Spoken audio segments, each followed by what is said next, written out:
Halo semua, ya berjumpa lagi dengan saya Erwin Supandi dari channel YouTube Innerstocks Indonesia. Kita berjumpa lagi untuk video market review perdagangan tanggal 25 Agustus 2021. Ya, sebelum saya mulai, bagaimana nih? Hari ini tradingnya gimana? Hari ini, walaupun marketnya sebenarnya jalannya biasa-biasa saja. Kalau kita lihat yang umum sih biasa-biasa saja. Tapi ada beberapa emiten yang mencolok sekali karena gerakannya udah ngawur banget deh pokoknya deh. Bikin ARB, pagi-pagi ARB, habis sesi 2 arah, terus habis itu turun dengan drastis ya. Ya, Bapak Ibu mungkin udah tahu ada beberapa emiten yang kayak gitu tuh gerakannya tuh. Dan ya, itu karena sentimennya, itu karena terkait dengan sentimen ya, sentimen bank digital ya kan kita juga tahu sekarang sentimen itu lagi hype banget ya, semua pada ngincer dan sahamnya udah terpetakan, udah orang udah pada tahu. Nah, di sini yang saya mau bagikan adalah begini, kalau isu ini sudah buat umum, udah jadi konsumsi publik gitu ya, siap-siap saja dengan volatilitas yang kayak begini. Jadi satu-satunya cara kita cari yang pergerakannya nggak ekstrim. Jadi yang kita trading kita jangan yang berharap untuk dapat yang arah, dapat yang jackpot ya. Ya, syukur-syukur kalau kita sudah bisa buy on weakness, dapat arah. Nah, itu jackpot istilahnya. Hoki, bejo ya. Tapi kalau kita kejar, udah di arah, posisi arah kita kejar, kita hajar kanan. Nah, itu saya rasa sudah nggak bijak kayak begitu. Jadi kita harus strategi entry-nya, pastikan dulu ketika lagi kondisi dia lagi kondisi melemah. Melemah dalam arti bukan ARB loh ya. Melemah dalam arti dia pergerakannya stabil, ya konstan, pembukaannya bagus, dia tidak ajut-ajutan, transaksinya juga bagus, dan naiknya juga bertahap pelan-pelan, nggak yang naiknya yang overbid tahu bisa hilang muncul kayak kedap-kedip gitu ya. Itu kalau perhatiin sedikit kondisi seperti itu, wah itu udah deh tinggal aja deh. Saya tidak sarankan untuk trading barang begituan, karena apalagi kalau di pucuk arah, wah udah deh itu udah selamat, udah kalau kayak gitu itu bisa bahaya banget, bisa tiba-tiba bikin anjlok, karena bisa aja tiba-tiba posisi bitnya hilang dan dia langsung terjun bebas tanpa ngelewatin mekanisme jual yang bertahap gitu loh. Nah, itu bahaya. Saya lebih suka yang termaintain dengan baik ya, bid offernya, pembeliannya juga berkurang dengan baik ya, naik. Umpamanya memang harus turun pun beberapa tempat, tapi dia kita kelihatan transaksinya habis gitu ya, kemakan gitu.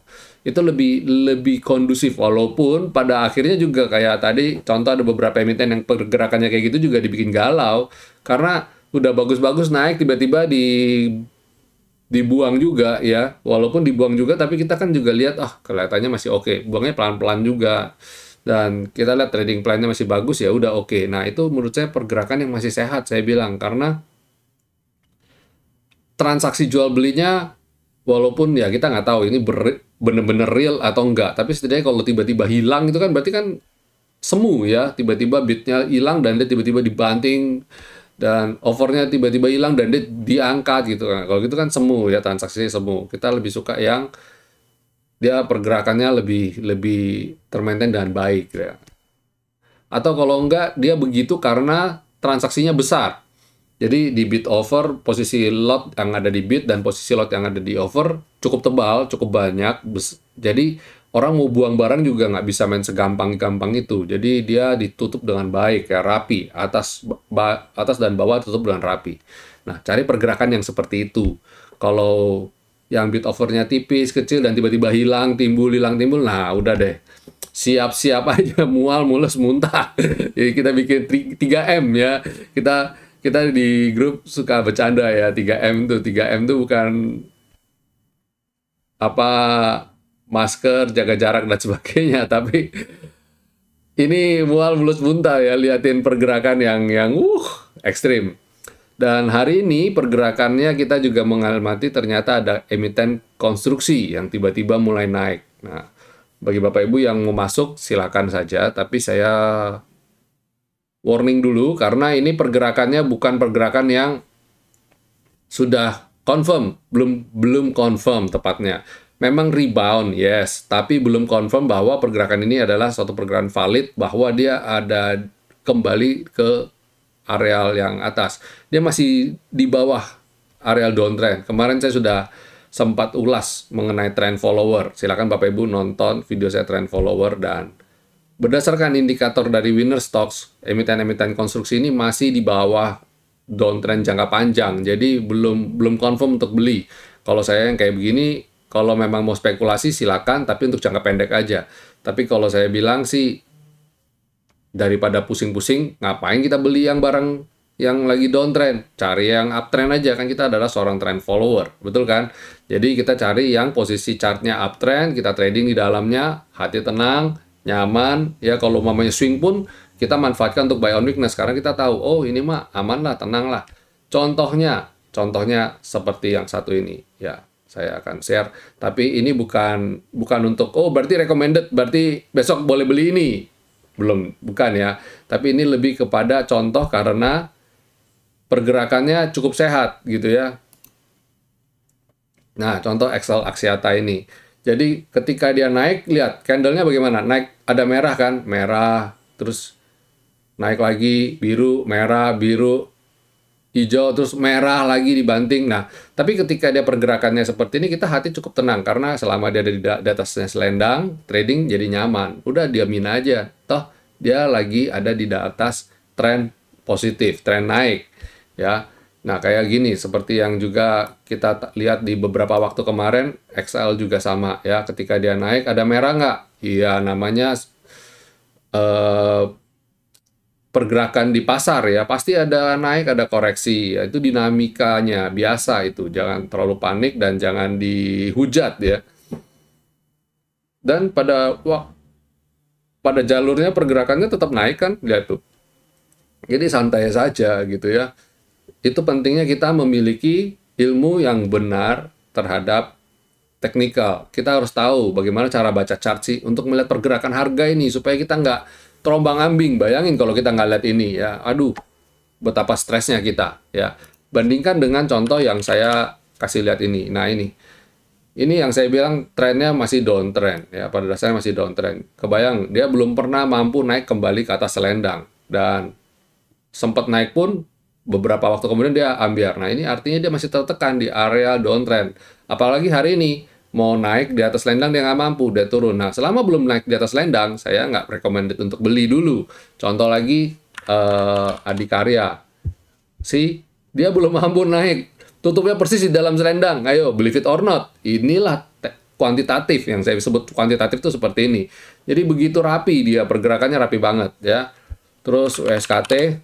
Nah, bahkan mau naik ke dalam selendang aja nggak mampu dia. Jadi ditutup, pokoknya bikin shadow ya, bikin rambut ke atas. Nah yang kayak gini-gini tuh makanya saya bilang tadi kan, pada bilang Pak udah boleh beli, beli konstruksi. Wah saya bilang hati-hati, jangan dulu. Ini juga sama, belum mampu naik ke atas selendang. Nah itu tren namanya, cara kita baca tren. Kalau kita punya indikator yang benar, dia akan memberitahukan kita seberapa kuat ini tren atau nggak kuat. Nah lihat ini. Ketika nggak kuat ya udah kelihatan sekali kok. Kelihatan sekali, dia nggak bakal mampu naik tuh, lihat tuh. Begitu kuatnya, ya begitu kuatnya indikator. Jadi pentingnya punya indikator. Nah, kalau yang downtrend mau naik aja nggak kuat, nah itu sebabnya kalau lagi uptrend, lagi di atas selendang, saya bisa bilang, berani katakan, hold saja lah, posisinya masih di atas selendang kok. Don't worry, dia pasti akan potensi untuk rebound. Ada beberapa emiten juga yang bisa Bapak Ibu lihat sebenarnya. Cuma kalau saya share, jadi banyak sekali ya, yang beberapa waktu ini kan kemarin Bapak Ibu sempat kita dapat euforia, oh sahamnya lagi naik, terus besoknya merah, terus besoknya lagi naik lagi, itu merah. Jadi banyak yang flip flop. Jadi ya kayak gini, merah, biru, merah, hijau gitu kan. Jadi pergerakannya nggak serba menentu, kayak Excel juga tadi. Nah ini ganti-ganti, hijau 2 hari, 1 hari merah. 1 hari merahnya nggak tanggung-tanggung, tiba-tiba balik arah. Jadi orang kan jadi pikir, kalau belinya di sini, waduh, kan jadi minus, ya kan? Tapi kalau kita dengan disiplin trading, dengan ada trading plan-nya, jangan buru-buru cut loss, itu jadi gimana ya? Jadi rugi, kita cut loss terus gitu loh. Nah, saran saya, kalau cut loss yang baik itu di atas jam 2, itu jam mateng istilahnya. Jangan pagi-pagi udah mutusin cut loss, jangan, karena pergerakan masih panjang sampai sore. Jangan-jangan nanti sore ada rebound, ya kan? Banyak yang contoh-contoh kayak gitu, sore-sore rebound nih, kayak gini nih. Nah ini, turun, tapi begitu sore dia rebound, kan ngapain gitu ya, walaupun pergerakannya sampai ke bawah ya 5%-an sampai 10%. Jangan, percuma gitu loh. Ya, kayak tadi yang ini. Nah, yang ini, jangan buru-buru beli ketika dia lagi di arah. Hati-hati ya, apalagi pagi-pagi arah gitu ya, jangan dihajar pagi-pagi arah. Maksudnya sebaliknya ya, kalau cut loss jangan pagi-pagi, kalau hajar juga, kalau mau beli juga jangan pagi-pagi. Ini kalau belinya pagi nih, atau tadi siang tiba-tiba, oh tadi kan kalau ini kan siang Pak, habis sesi. Iya memang, tapi anggap kalau kan mulai sesi 2 biasanya volatile lagi gitu loh. Jam setengah 2 sampai jam 2 biasanya dia juga volatile. Tiba-tiba ada naik cuet gitu, terus habis itu dia pelan-pelan tipis. Oh, saya sudah lihat gelagatnya. Oh ini sih bakal ngeprank, ini bakal gawat. Bener juga, dia turun teng. Walaupun pada dasarnya tren ini masih bisa aja naik, tapi ya ginilah, jadi nggak enak kan kayak gini kan, gitu ya. Jadi semoga paham ya maksud saya. Jadi apa yang saya bagikan paham ya mengenai pergerakan dari market. Jadi kalau kita mau trading, kalau mau beli, pastikan Bapak Ibu punya trading plan, punya sistem. Maksudnya sistem ini di sini bukan berarti kita melulu berbicara mengenai chart yang canggih, tools yang canggih, bukan. Kita berbicara sistem itu kapan kita harus beli, kapan kita harus jual. Itu ada rule yang kita tetapkan sendiri. Contoh kalau di winner stocks kan jangan jauh-jauh dari selendang. Itu kan rule. Terus kalau mau cut loss, range antara 5-10% bisa cut loss. Nah, itu kan rule. Rule itu ya sistem, secara garis besar sistem. Ya, itu buat guidance kita untuk supaya kita bisa trading dengan santai dan lebih punya refleks. Saya kalau mau beli, saya ada refleksnya. Jadi ketika saya ambil keputusan, cepet. Makanya beberapa teman di grup kan suka bilang, Papa kok cepat sekali actionnya. Begitu saya kemarin, saya hajar kanan di BABP di level 428, 430-an, 440, udah hajar kanannya jebret, itu saya udah ada sistem di otak saya. Setiap kali entry saya pokoknya, let's say anggap 100 lot umpamanya. Ya udah, pokoknya setiap kali entry, lihat naik 100 lot, dia naik lagi 100 lot, bisa naik lagi 100 lot umpamanya. Nah, itu kan sudah hasil mekanisme saya, perhitungan resiko ya saya. Jadi jangan Bapak Ibu ikut-ikutan. Oh, Pak Heru 100 slot, saya ikutan gitu. Bapak Ibu harus perhitungkan dia punya resiko. Yang saya anggap di sini adalah saya ketika dia umpamanya naik 500, umpamanya 100 kali 5, ketika dia turun, saya sudah tahu apa yang harus saya lakukan. Saya sudah tahu berapa minusnya yang saya harus kurangin. Bagaimana itu udah di sini udah otak sudah refleks. Jalan udah kayak robot, bang. Ambil jual udah kayak robot pokoknya. Saya sudah, orang mungkin bisa bilang saya impulsif. Yes, tapi impulsif saya itu bukan impulsif yang ngawur, tapi lebih kepada alam bawah sadar saya sudah menghafal sistem, sudah menghafal apa yang harus saya lakukan dengan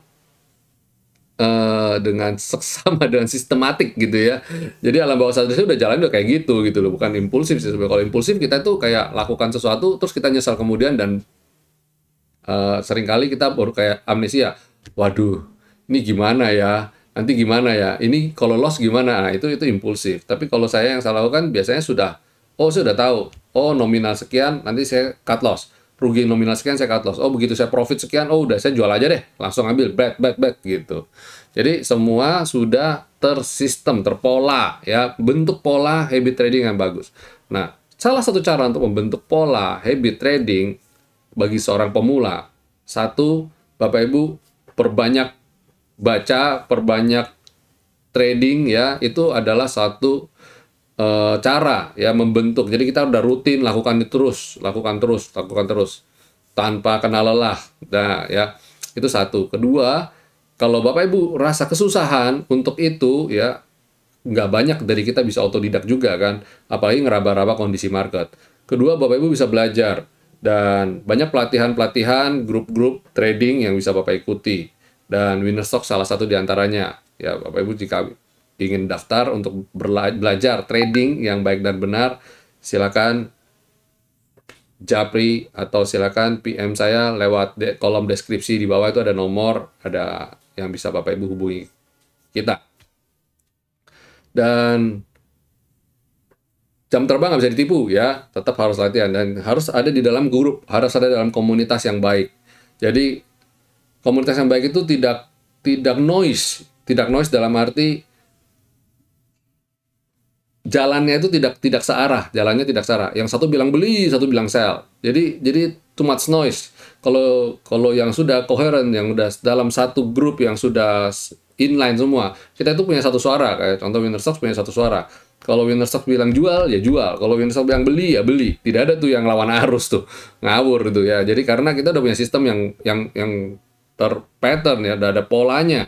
Jadi kalau mamanya kita satu orang bilang beli, kita juga lihat yang lain. Oh iya beli, memang beli gitu loh. Nggak ada yang ketika ada yang bilang beli gitu, ada yang bilang wah ini mah saya jual, ini mati-matian jual dan ngawur gitu loh. Ya mungkin memang kalau posisi sudah tinggi biasanya wajar ya. Umpamanya ada yang namanya juga pemula kan, mamanya terlalu jauh dari selendang. Ketika ada seorang bilang wah ini saya mau beli, nah kita sebagai yang sudah lebih pengalaman, sudah lebih mateng, kita akan bilang, hey sebaiknya jangan beli dulu deh, better tunggu dia koreksi. Nah itu kan lebih enak ya, itu diskusi yang baik gitu ya. Jadi harus tertanam di dalam grup yang benar ya. Oke, dan tidak perpanjang lagi, kita mungkin akan langsung masuk kepada market review untuk pergerakan ke depannya. Besok bagaimana? Ini kita ada di tengah-tengah minggu ya, coba kita akan lihat bagaimana sih kondisi market di tengah minggu ini. Nah, ini kondisi market saat ini ya. IHSG sekarang masih sideways ya. Hari ini ditutup di level 6113 ya. Oke banget, keren banget, Mas. Persis banget di garis ini. Nah, jika Bapak Ibu nonton saya punya market review, wah, ini Bapak Ibu pasti tahu bener ini garis ini sudah ada lama. Dan kenapa angkanya aja bahkan pas gitu ya. Ajaib ya. Jadi ya saya juga, itulah hebatnya kuantitatif ya. Jadi pergerakannya predictable banget. Kita sampai seperti kayak orang misalnya kayak dukun gitu loh. Karena kita bisa mempredik arah pergerakan market gitu. Itulah seni, itulah kenapa saya enjoy banget dengan technical analysis ya. Jadi kita itu ada artnya, ada seninya. Jadi kita bisa kayak ada punya kepuasan gitu ya, bisa oh, tuh kan sih, lihat kan pergerakannya pas kan, sesuai dengan analisa kita. Wah, itu kepuasan batin banget itu. Dan hari ini transaksinya kecil. Nah, ini loh transaksinya kecil, cuma 10,3 triliun. Ini yang saya bilang aman lah ya, naik turun mah volatile, tapi ya ini pada dasarnya trennya masih akan bagus nih dalam ini kan dari Rabu. Nah, tinggal besok Kamis dan Jumat. Kalau saya lihat trennya kemungkinan besar ya cenderung akan positif, masih akan positif ya. Dan hari ini asing membukukan net buy lumayan besar, 538,7 miliar. Wow banget, cukup keren.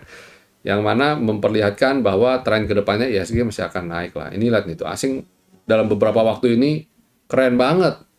Ya, jadi saya bilang sih nggak usah khawatir. Jadi kalau posisi lagi nyangkut sebelum cut loss, pikir dulu baik-baik ya, pikir dulu baik-baik, kita lihat kondisinya baik-baik. Yang pasti tentu saja kalau memang harus disiplin ya disiplin, tapi kalau kita harus menelaah juga posisi kita entry sudah tepat apa belum. Jadi kita entry itu juga mempengaruhi ya. Ketika kita cut loss atau enggak itu mempengaruhi banget ya. Kalau entry-nya udah dipucuk ya, kalau minus 5% ya udah, atau minus 10% ya udah, buang aja. Kita sudah salah posisi dulu, kita harus tahu. Jadi ketika kita masuk, kita udah harus tahu posisi kita benar atau salah. Kalau memang kita sudah tahu, wah ini posisi saya riskan nih, potensi salahnya besar. Jadi tapi kita kan pengen nyoba, manusia kan gitu, pengen nyoba. Jadi memang sih, ini kayaknya bakalan turun, tapi kok kayaknya kalau dia terbang gimana? Ah udahlah, masuk dulu deh. Nah, ketika kita pikir seperti itu, kita kan udah tahu, berarti 50% sebenarnya posisi kita udah rentan salah nih. Nah, ketika posisi begitu, ketika dia balik arah, kita harus disiplin. Udah disiplinnya kita tahu, oh iya tuh kan, tadi salah saya. Jadi kita harus punya kerendahan hati untuk mengakui kesalahan keputusan yang kita ambil tadi. Oke, dan selanjutnya kita akan coba sektoralnya bagaimana ya sektoralnya. IDX, oh IDX 30-nya keren juga nih.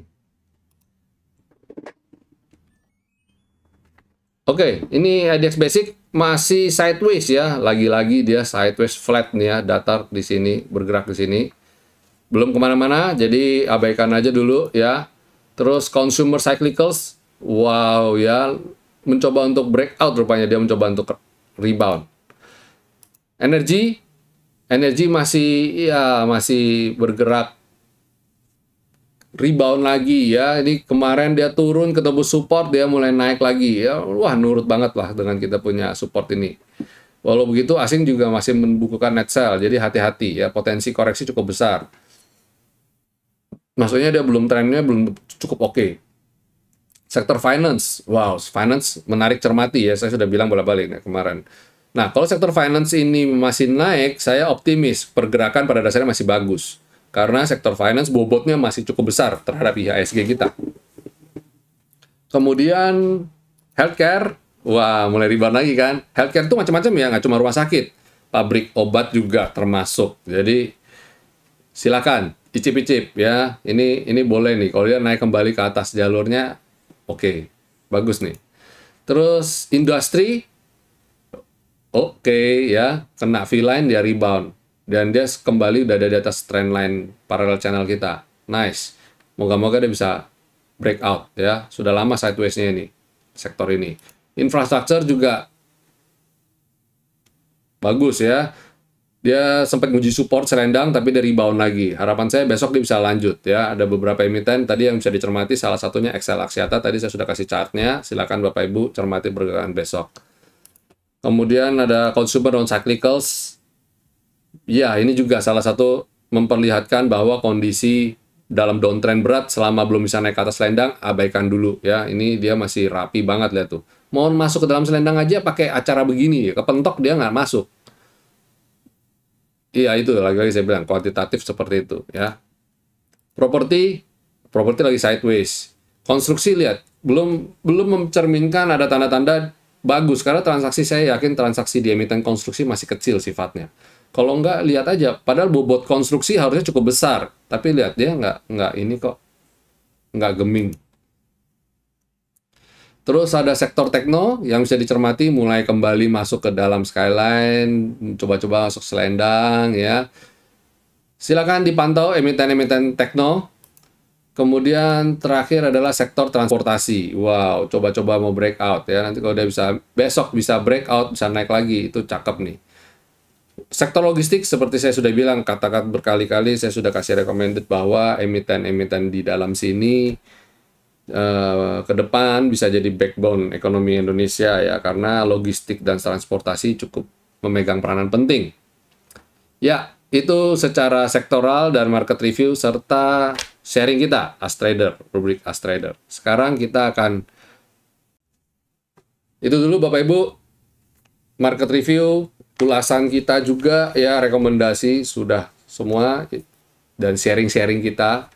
Semoga besok market kondusif ya, nggak kayak tadi yang terlalu volatile begitu ya. Semoga oke semua, bisa dapat profit dengan baik. Dan yang pasti kita jangan FOMO, jangan kejar-kejar, jangan main kejar-kejaran dulu ya, jangan main drama India dulu. Kita santai aja, santai. Beli ketika lagi koreksi atau momentum buy-nya udah mulai rebound, dan pergerakan juga ya masih oke, masih santai. Oke, sampai sini dulu Bapak Ibu market review kita, video kita. Doa saya selalu beserta Bapak Ibu, selalu dalam keadaan kondisi sehat dan selalu profit. Sampai jumpa semuanya. Jangan lupa untuk subscribe channel YouTube ini, dan jangan lupa untuk di like and share. Oke, see you tomorrow. Stay safe, stay healthy, and God bless.